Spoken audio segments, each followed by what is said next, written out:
এখন নিজের কবিতা আবৃত্তি করছেন ঢাকা বিশ্ববিদ্যালয়ের প্রাক্তন অধ্যাপক আহাদুজ্জামান মোহাম্মদ আলী। কবিতার নাম এক সাংবাদিকের স্বগতোক্তি।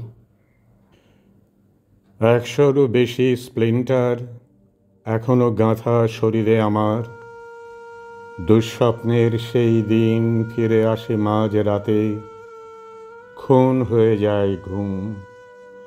ভেসে আসে ভয়ার্ত দিনের ছবি। সহসা সেদিন সারা সড়ক হলো অন্ধকার।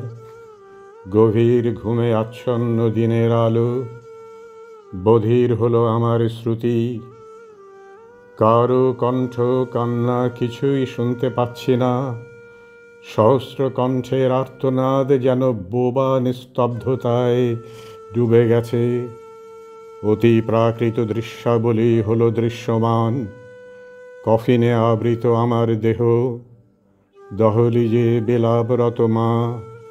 আমি যেন তলিয়ে যাচ্ছি এক অতল স্পর্শী গহ্বরে, কিন্তু হার আমি মানিনি।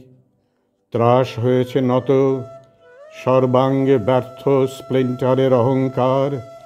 শনিতের সমুদ্রে আমি এগোতে লাগলাম নিঃসঙ্গ নাবিকের মতো।